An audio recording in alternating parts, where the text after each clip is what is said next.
कृष्णाय वासुदेवाय हरे परमात्मने प्रणतः क्लेशनाशाय गोविन्दाय नमो नमः। सर्वे भवन्तु सुखिनः सर्वे सन्तु निरामयाः सर्वे भद्राणि पश्यन्तु मा कश्चित् दुःखभाग् भवेत्। सभी को जय श्री कृष्ण, राधे राधे। सनातन आचार संहिता यानी हमारी वैदिक परंपरा, जीवन निर्वाह के वो नियम जो अनादिकाल से हमारे ऋषियों ने, हमारे पूर्वजों ने, यहां तक कि साक्षात नारायण ने जो मनुष्य मात्र के लिए निर्धारित किए हैं, अवतार लेकर के भगवान भी जिन नियमों के आधार पर चलते हैं, उन्हीं नियमों का हम जो पिछले कुछ दिनों से वर्णन करते आ रहे हैं,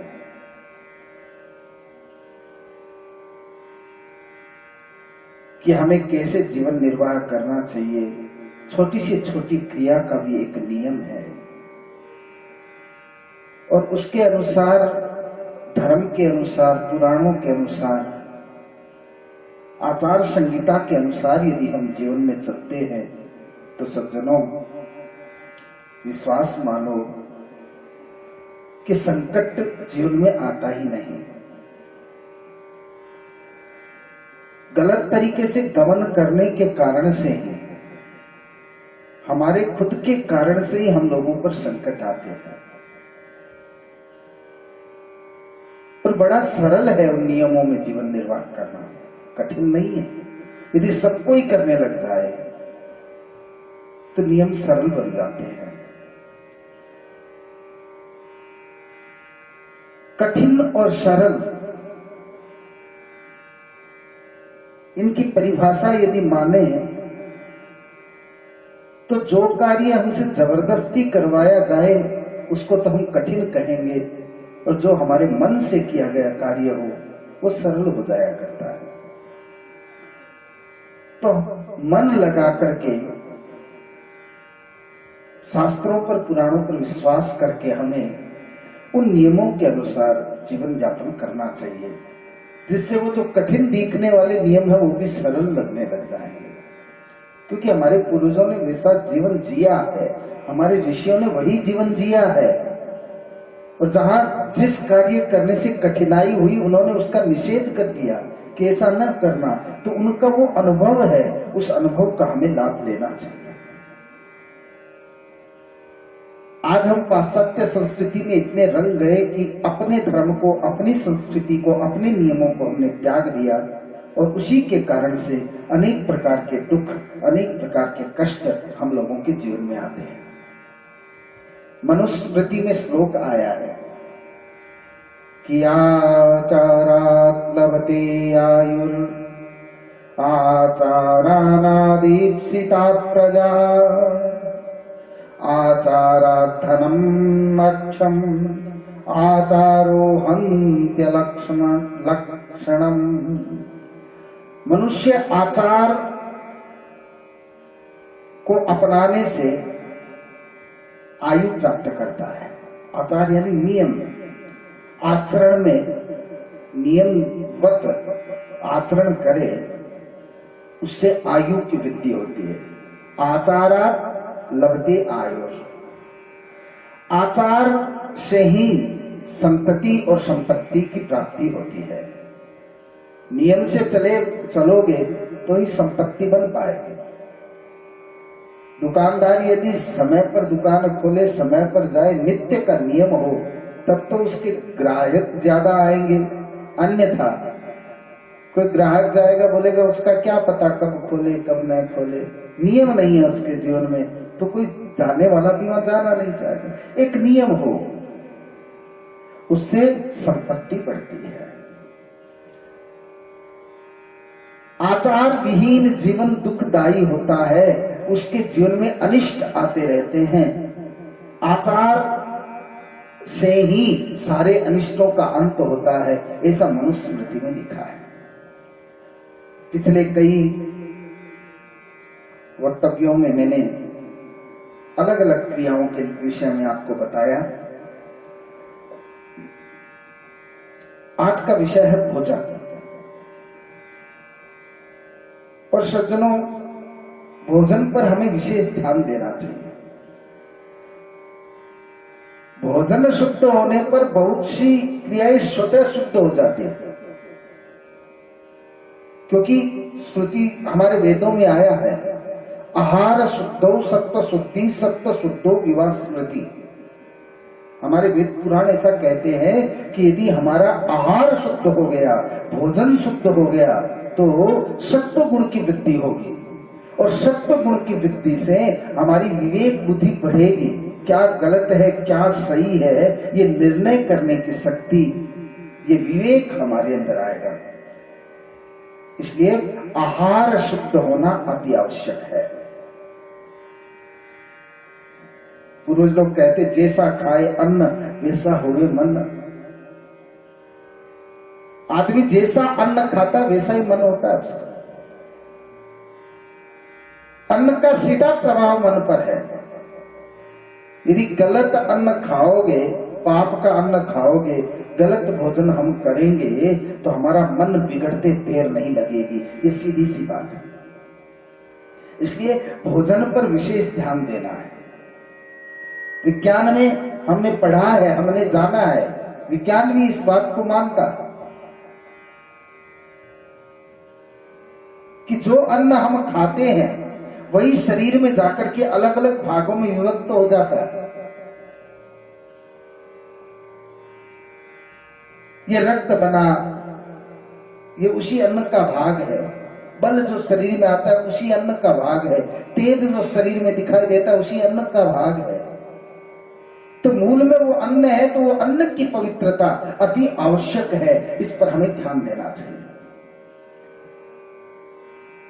अन्न कैसा हो, वो भोजन बनाया कैसे जाए, उस भोजन को पाना कैसे होता है, इन सब पर भी हमें विशेष रूप से ध्यान रखना चाहिए। पहले बात तो भोजन बनाने वाले, जैसे अन्न पवित्र होना चाहिए वैसे भोजन बनाने वाला भी पवित्र होना चाहिए।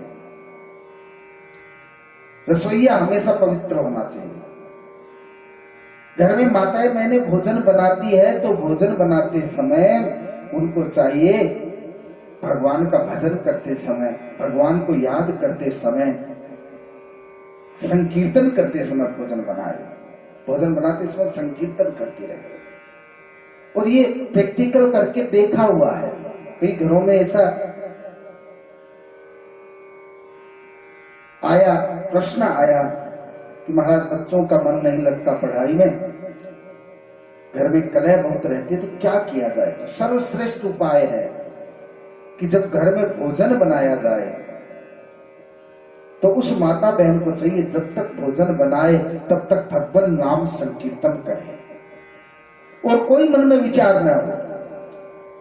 भजन करते करते भोजन पकाए, वही भोजन भगवान को भोग लगा करके सबको भोजन कराए, तो कहते हैं मन पवित्र हो जाता है, बुद्धि बढ़ जाती है, विवेक बढ़ जाता है, बच्चों का मन भी पढ़ाई में लगेगा, और घर में कलह कलेश भी है तो उससे भी निवृत्ति मिल जाती है। बड़ा सुंदर उपाय। और कुछ नहीं करना, केवल भोजन बनाने वाले को, माता बहन को ध्यान रखना चाहिए, पवित्रता पूर्वक भोजन बनाना चाहिए। भोजन किया कैसे जाए, तो बोले पांचों अंगों को महाभारत में आया है, पांचों अंगों को धोकर के भोजन करना चाहिए। पंचार्त्रो भोजनम मुंजा। पांच अंग कौन कौन से? दो हाथ, दो पांव और एक मुख। कहते इन पांचों को सीधा सा अर्थ है स्नान करके ही भोजन करना चाहिए। जो स्नान करके पांचों अंगों को धो करके भोजन करता है, जैसे सवेरे स्नान कर लिए हमने और दोपहर को भोजन कर रहे हो, तो उस समय भी दोबारा हाथ मुंह प्रक्षालन करके हमें भोजन करना चाहिए। उससे आदमी दीर्घजीवी बनता है, ऐसा महाभारत में लिखा है। गीले पांव भोजन करने से आयु की वृद्धि होती है। भजन करते समय पांव गीले नहीं होने चाहिए, लेकिन भोजन करते समय यदि पांव गीले हो तो आयु की वृद्धि होती है।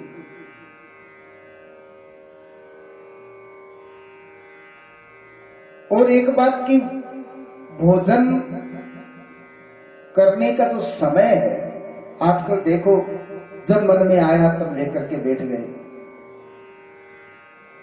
सुबह उठते ही चाय बिस्कुट ले लिया, फिर आगे बढ़े तो नाश्ता कर लिया, फिर दोपहर का भोजन ले लिया, फिर दोपहर की चाय आई उस समय थोड़ा बहुत कुछ और ले लिया, फिर रात को भोजन, न जाने कितनी बार बीच में भी कोई नई चीज आ गई तो वो भी खा ली। ऐसा नहीं होना चाहिए। शास्त्रों के अनुसार तो 2 समय ही भोजन का उल्लेख है। हाँ, सुबह 10 से 11 के बीच में भोजन ले लो और एक बार शाम को लेना, 2 ही बार भोजन का बताया गया। फिर भी यदि बालक हो और हो, वृद्ध हो या कोई रोगी हो, तो उसके लिए ये नियम परिस्थिति के अनुसार बदल जाया करते हैं, लेकिन विशेषतः 2 बार भोजन का ही वर्णन यहां दिया गया है।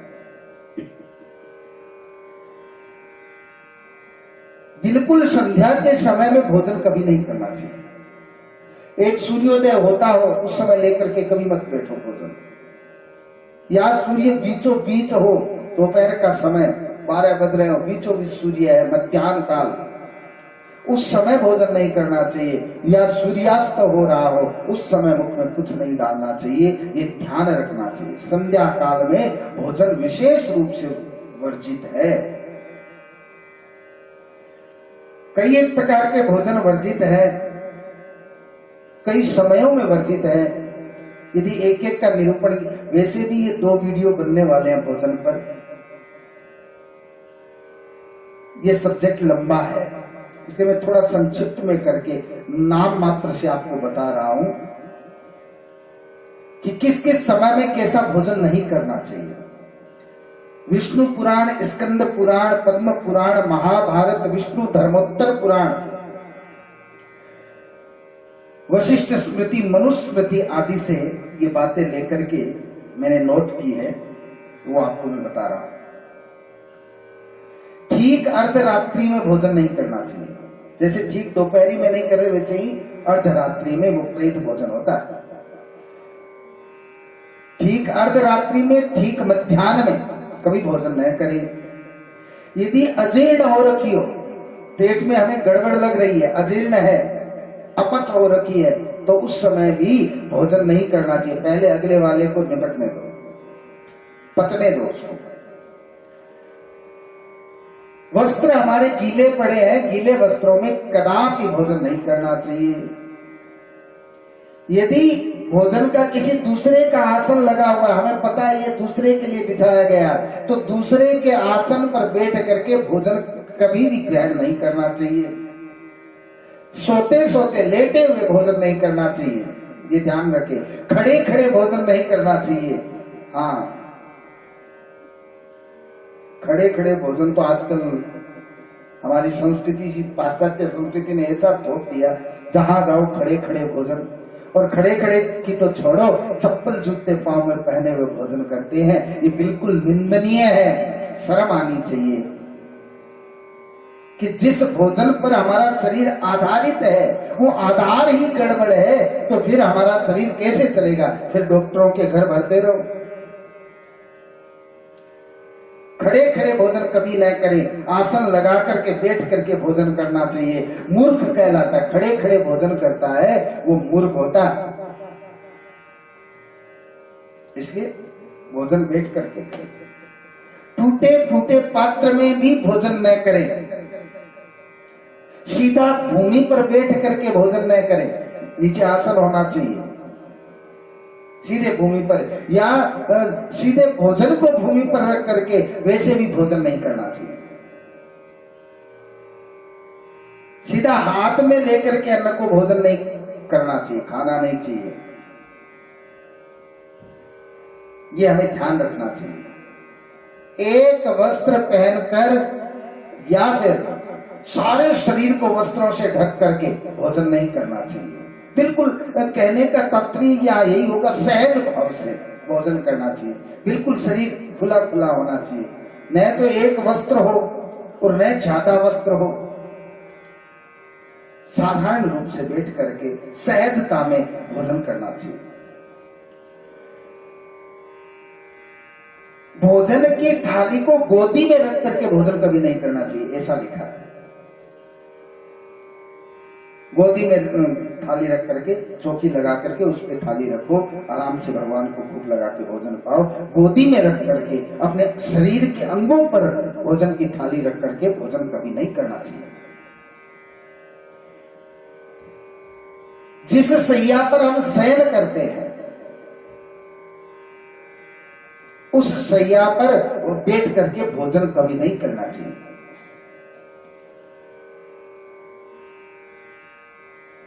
जो आसन बैठने का है, बैठने वाले आसन पर भी थाली रख करके भोजन नहीं करना चाहिए। बिल्कुल अंधेरा हो, अंधेरे में भोजन नहीं करना चाहिए। सवारी पर बैठ करके भोजन नहीं करना चाहिए।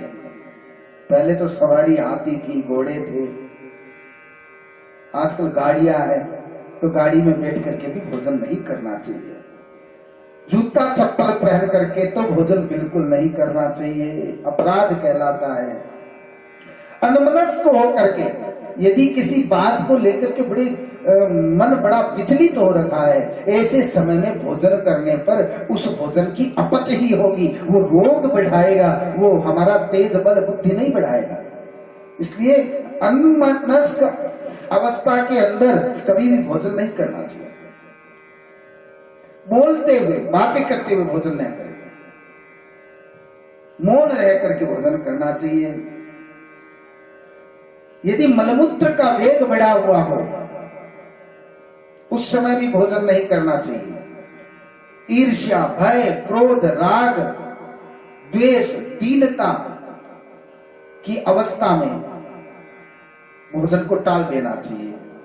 जब मन शांत हो, चित्त शांत हो, उस समय बैठ करके भोजन करते समय बिल्कुल शांति से सहज अवस्था में भोजन करना चाहिए। तब वो अन्न भीतर जा करके पच करके हमारे शरीर में अच्छे अच्छे गुणों का वृद्धि करता है। यदि इन नियमों के अनुसार आदमी चलता है तो रोग दोष शोक से निवृत्त हो जाता है, और यदि इनसे विपरीत चलता है, ऐसे कार्य करता है, तो रोग शोक दोष बढ़ते ही रहते हैं। ऐसा शास्त्रों ने बताया है। हर गृहस्थी को चाहिए कि भोजन करने से पूर्व देवताओं को, ऋषियों को, अतिथियों को, पितरों को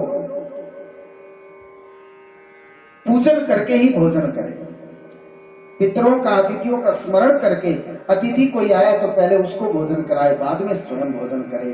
देवताओं का पूजन पहले करे, भोग लगाए, भगवान को भोग लगाए, वो प्रसाद बन जाए, उसके बाद में ही भोजन करना चाहिए। ऐसे ही भोजन नहीं करना चाहिए कि देवान ऋषिन् मनुष्याश्च पितृन्द्रियाश्च देवता पूजयित्वा ततः पश्चात् गृहस्थो भोक्तुमर्हति। महाभारत में ऐसी बात आई है कि देवताओं का, अतिथियों का, ऋषि मुनियों का, याचकों का पूजन करके ही, पितरों का स्मरण करके ही, पितरों को पूजन यानी गौ माता, भोजन बनाते हैं तो पहली रोटी गाय की और आखिरी रोटी कुत्ते की हम ऐसे निकालते हैं, तो वो गऊ की जो रोटी निकले वो गाय माता को ले जाकर के खिलाओगे, अपने पितृेश्वरों को याद करके सीधा पितरों को प्राप्त होता है। पितृदोष निवृत्ति का ये विशेष उपाय है। कोई कहीं कुंडली आदि दिखाए पितृदोष बता दिया गया हो तो रोज गौ माता के लिए रोटी, ताजा रोटी बनाए, अच्छी रोटी बनाए और प्रेम पूर्वक अपने पितरों के नाम से गौ माता के मुख में सीधा पितृेश्वरों को प्राप्त होता है। तो गौ को रोटी खिला करके भगवान को भोजन भोग लगा करके फिर गृहस्थ को भोजन लेना चाहिए। इन बातों का विशेष ध्यान रखना चाहिए। भोजन करते समय हमारा मुख जो है उसका भी बहुत बड़ा प्रभाव पड़ता है कि किस तरफ मुंह करके हम भोजन कर रहे हैं। यदि पूर्व दिशा की तरफ बैठ करके मुंह करके हम भोजन करते हैं तो हमारी आयु बढ़ेगी। पूर्व में मुंह करके भोजन करोगे तो आयु बढ़ती है। दक्षिण की ओर मुख करके यदि कोई भोजन करता है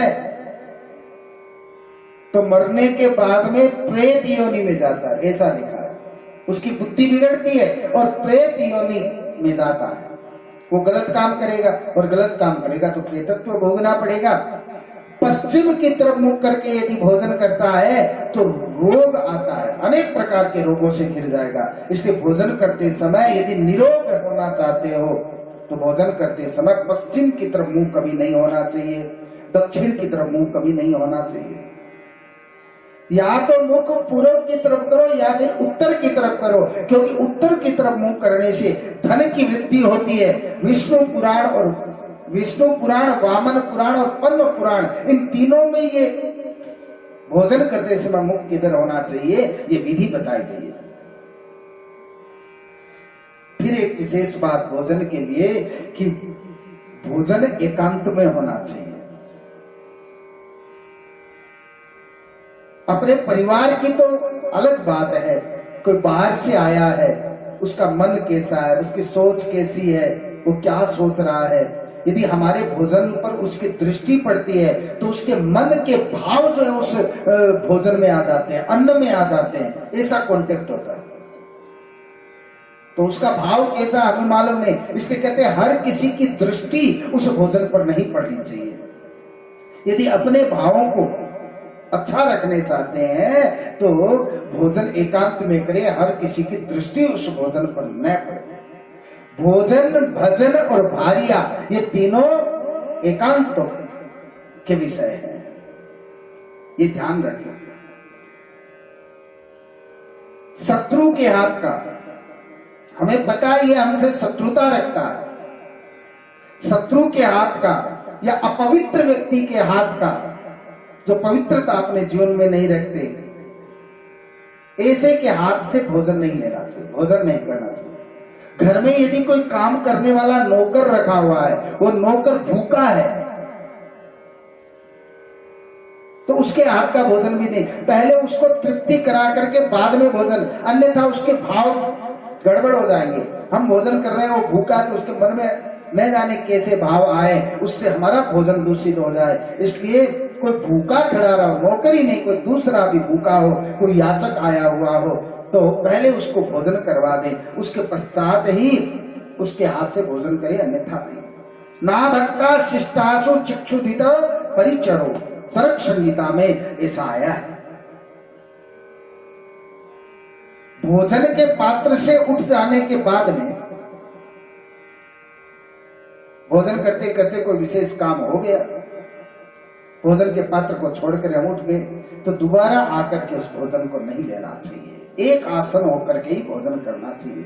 या भोजन को ठोकर लग गई हो तो ऐसे भोजन को, पांव की ठोकर लगने के बाद में भोजन दूषित हो जाता है, उस भोजन को नहीं करना चाहिए, ऐसा महाभारत में लिखा है। भोजन को यदि पवित्र चाहते हो, जिससे हमारा मन बुद्धि पवित्र रहे, तो कहते हैं रजस्वला नारी का स्पर्श किया हुआ भोजन कदापि न करें। हाँ, मासिक धर्म के काल में माता बहन को भोजन को दृष्टिगति नहीं लाना चाहिए, स्पर्श तो दूर की बात है।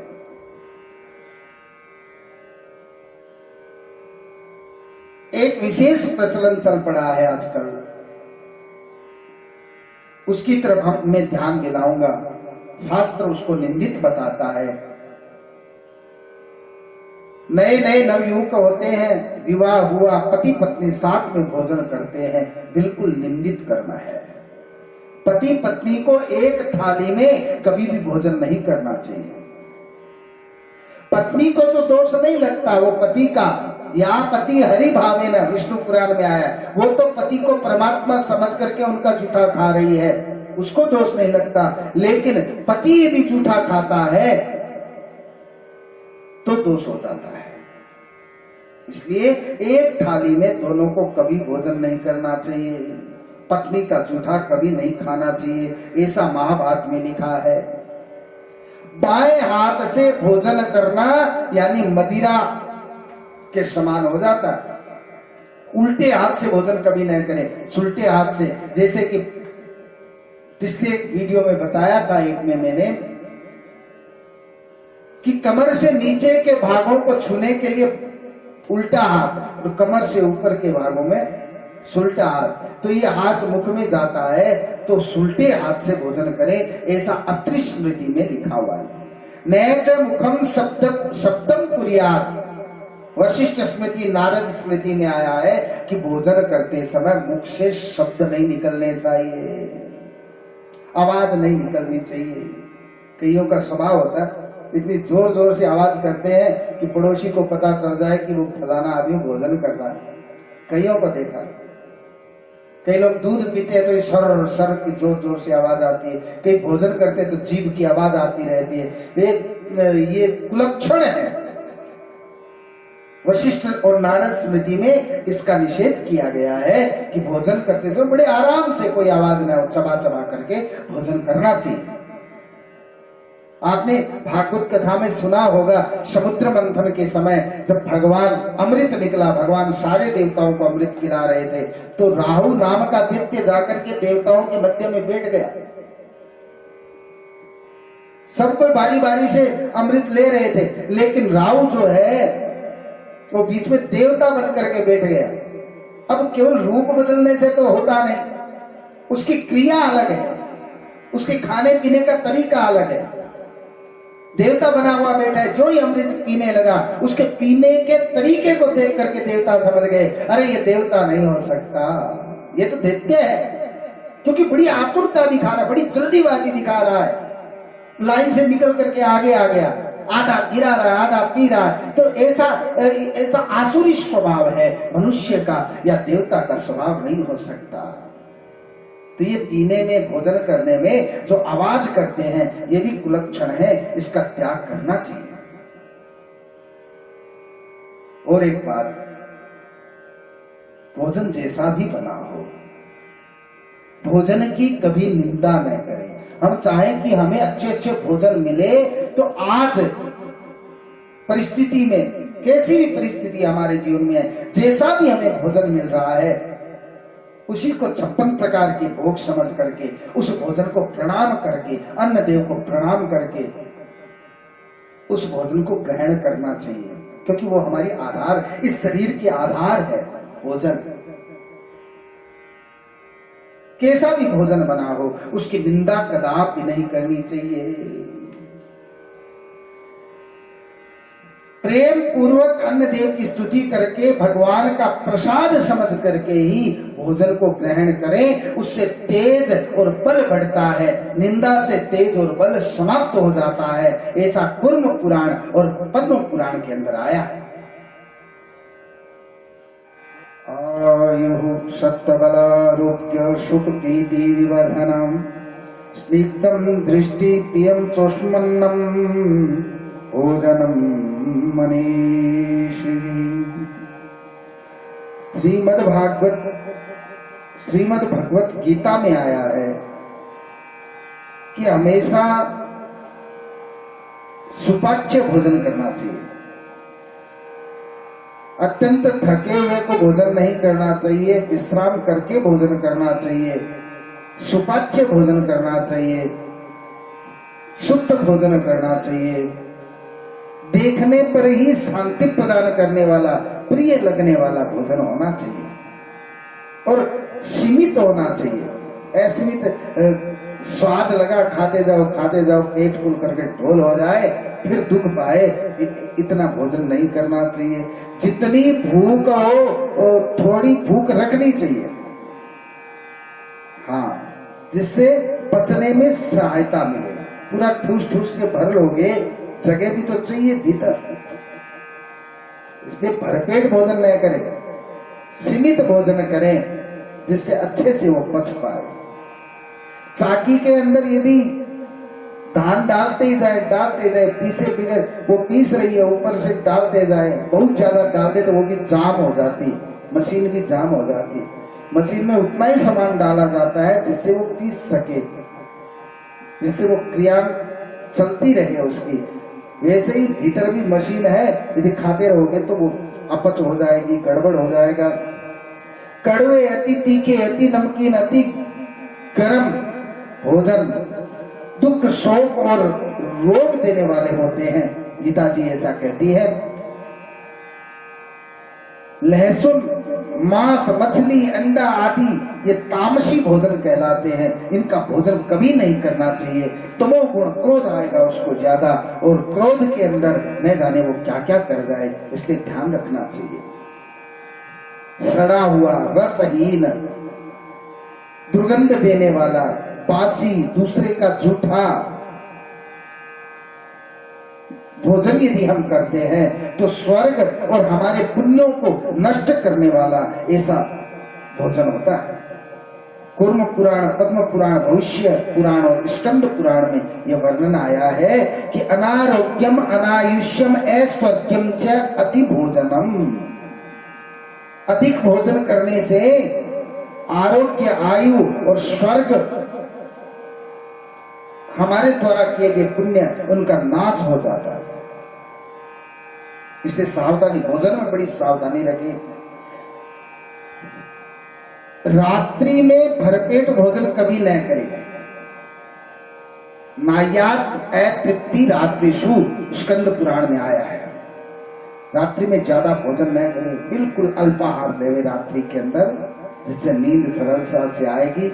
नींद यदि अच्छी आएगी तो थकान मिटेगी, और थकान मिटेगी तो दूसरे दिन हमें हमारे काम करने में अरुचि नहीं होगी। यदि नींद पूरी न आए तो थकान रह जाती है, जिससे आगे शरीर जो है थका थका लगता है, काम नहीं कर पाते। इसलिए कम खाएं जिससे नींद अच्छी आए। रात्रि में दही का सेवन नहीं करना चाहिए। हाँ, दही की पाचन क्रिया सूर्य की रोशनी से होती है। रात्रि में दही खाने से अपच बढ़ जाती है, इसलिए अपच न बढ़े, रात्रि में दही न खाएं, दही का सेवन न करें, ऐसा महाभारत में आया है। भोजन का ग्रास उतना ही ले जितना मुंह में आता हो। भर भर के आधा नीचे गिर रहा है, आधा मुंह में जा रहा है।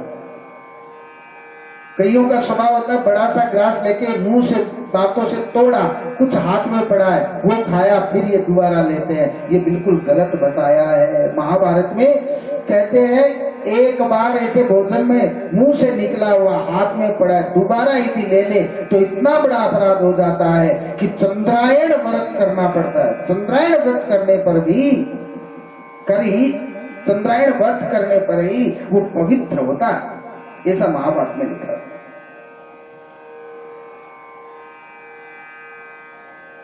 कई लोगों का मैंने देखा है कांसे के पात्र में भोजन करते हैं, बहुत अच्छा रहता है, लेकिन रविवार के दिन कांसे के पात्र में भोजन नहीं करना चाहिए।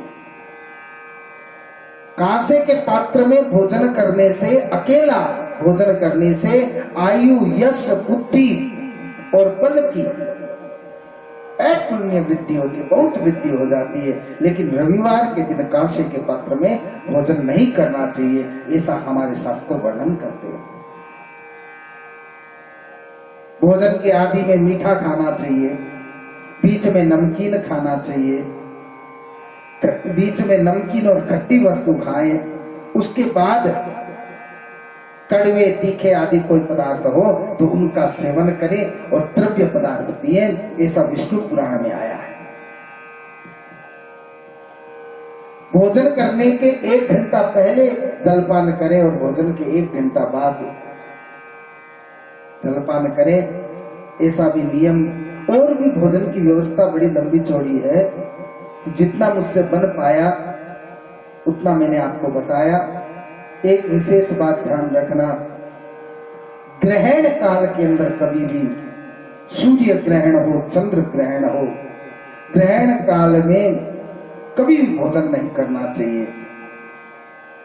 यदि ग्रहण काल के अंदर कोई भोजन करता है तो जितने अन्न के दाने खाता है उतने ही वर्षों तक अरुणतुद नामक नरक में वास करता है।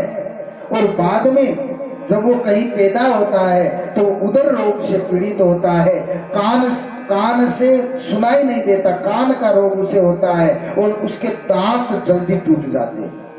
हाँ, ऐसा बताया गया है। इसलिए ग्रहण काल के अंदर भोजन का त्याग करना चाहिए।